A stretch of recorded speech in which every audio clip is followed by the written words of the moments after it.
Good evening, and welcome back for another reading of Hank the Cowdog. This time, we are going to be going through the book Let Sleeping Dogs Lie.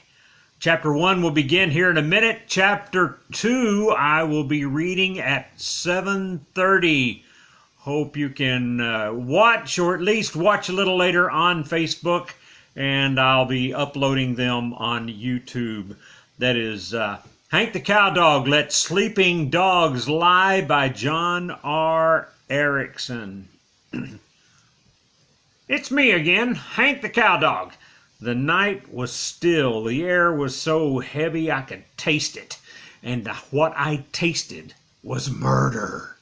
A drover had stumbled on to the body, well, what was left of it, down by the creek just before dark. He sounded the alarm and I raced to the scene in the last light of day. I conducted my usual thorough investigation. "Drover," I said, after sifting through clues, analyzing the facts, "this is no ordinary murder. It's the work of some kind of fiend, and he may still be on the ranch." "Oh my gosh, maybe we better hide." I caught him just as he was about to run for cover. "Drover, hold on, son. I got some bad news for you. We're this ranch's first line of defense, and if there's a murdering fiend on the loose, we have to catch him." Drover shivered and rolled his eyes. "You're right about one thing." "What was that, Drover?" "It is bad news. I'm scared of murdering fiends." Now, being scared of scary things is normal, son. But you don't go into security work to be normal. You have to be tougher and braver than your average run of ordinary mutts. "Could I work on that tomorrow?" "Negative.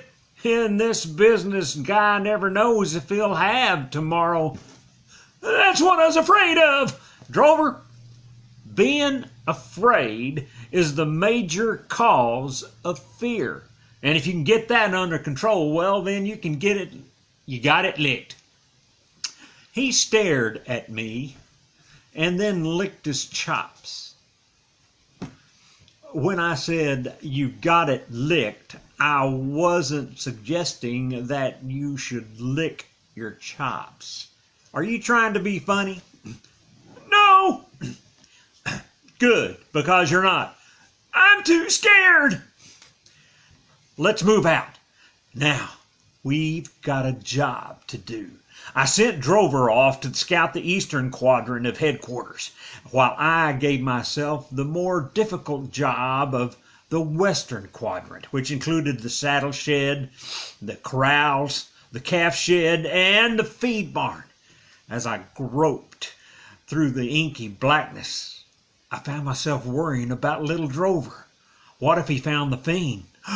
What if the fiend had found him? I crept through the front lot, sweeping the territory in front of me with my eyes that had been trained to see what ordinary eyes were unable to see. The wind stirred. No, the wind moaned.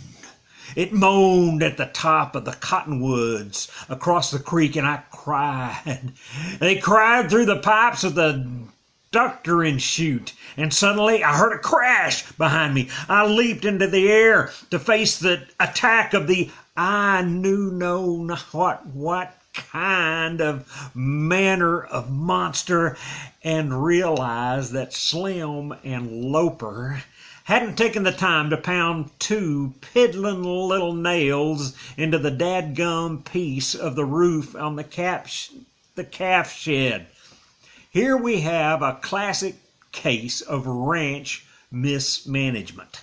How many years had that piece of tin been flapping in the wind? 2, 5, 10. Every time the wind changed directions, it banged, and every time it banged, Slim would say, "Well, we gotta fix that one of these days." And Loper would say, "Yep, We will as soon as we get caught up. And so it banged and it flapped every time. Every time. Every time the wind changed direction. There was my first clue. Yes, the pieces were starting to fall together and beginning to fall in place. If the tin banged every time the wind changed direction, and if the tin was banging at the very moment, then it followed a simple deduction that the wind had changed directions. Exactly what that had to do with the murder case, I wasn't sure, but I had a sneaking suspicion that they were somehow connected. The murderer was near. Somehow I had to get word to Drover. The wind was rising now. Off to the north, a bolt of lightning cut through the night and bathed the caprock in a ghostly light. Then came an ominous thumble of rumble of thunder, and the tin banged against the roof of the calf shed. Against the rising scream of the wind, I barked the retreat. "Drover, leave your post and come here at once." There was no reply but the mocking howl of the wind. Dust and hay and dried flakes of manure were swirling through the air, filling my eyes and my mouth. Near blind and grasping for breath, I pitched forward. Lightning cracked across the sky, and in the flash I saw something that froze the blood in my veins and raised the hair on the very back of my neck. There, standing some 50 feet in front of me, was a ghostly apparition. A glowing, formless thing of pale light, with deep blue holes where eyes should have been. This was the fiend. It had to be. Now, I'm no coward. I fight my weight in wildcats or skunks, and I hate to mess with fiends.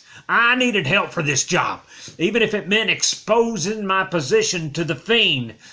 I raised my head and barked against the wind. "Drover, can you hear me?" Off in the distance I heard a faint reply. "Yes, can you hear me?" "Affirmative." "What?" "Affirmative." "What?" "Yes." "Oh." There was a throbbing of silence. "What was the question?" "The question was," I yelled against the wind, "can you hear me?" "Oh, I thought that's what I asked you." "It was. Now listen carefully." "Hank, can you hear me?" "Of course I can hear you. That's what we've been talking about." "What? Hank, can you yell? I can't hear you."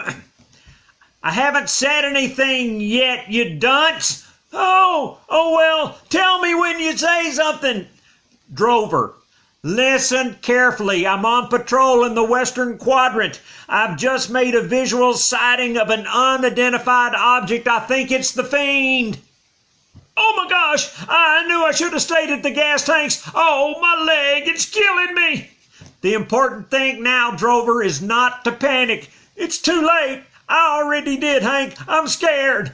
"Get control of yourself. Give me your location." "I don't know my location. I'm lost." "How can you guard this ranch if you're lost?" "What? I said I'm lost. Help." "Hold your position. I'm moving back to check up on this thing. If you don't hear from me in an hour, run to the house and get help and sound the alarm." "I don't think I can find the house." "This will be a silent run, Drover. I'm breaking off communications as of this moment." "Oh, my leg."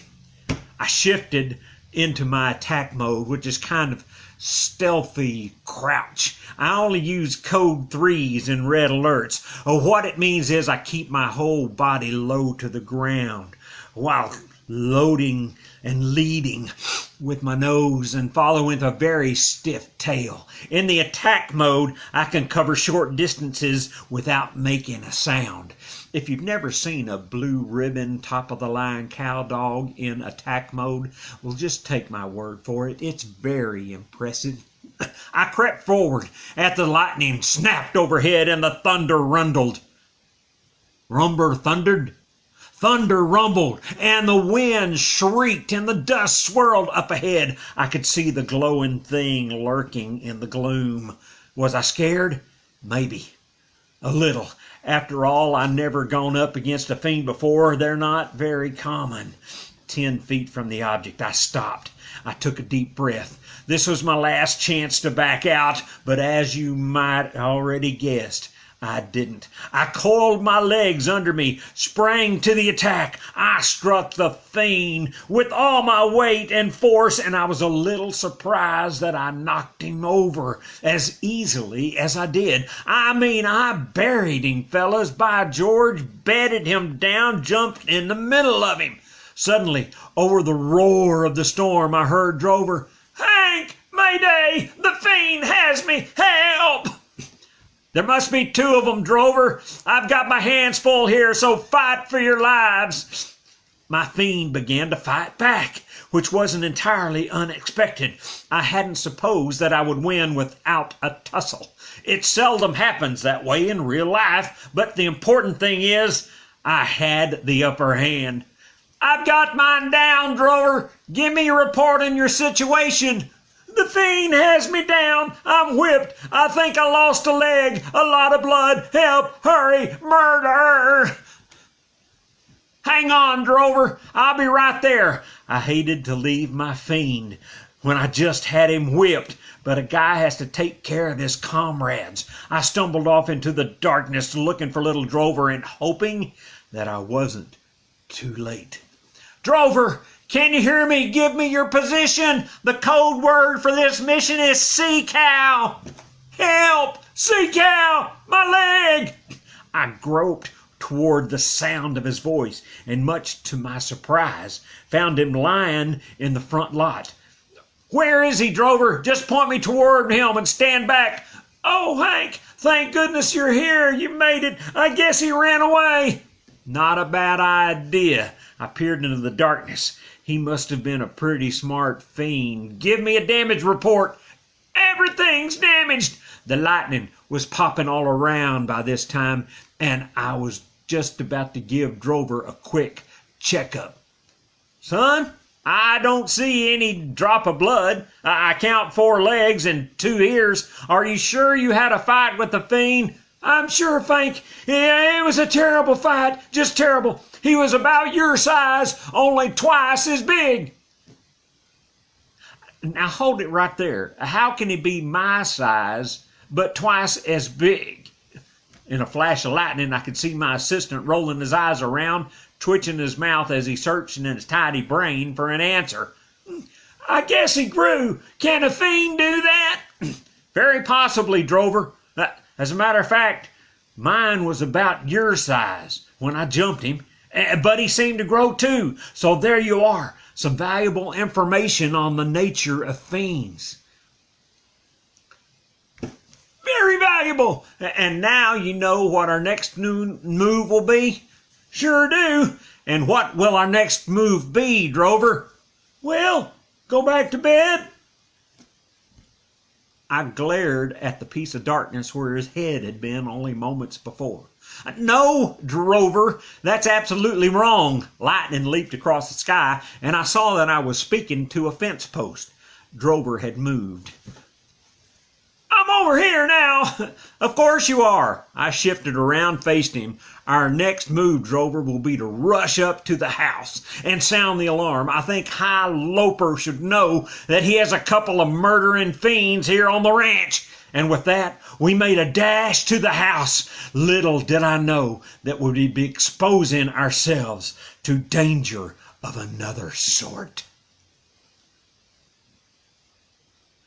And at 7:30, we'll find out what that other sort is with Chapter 2, The Case of the Moving Garden. Bye now, and hope to see you in just a few more minutes.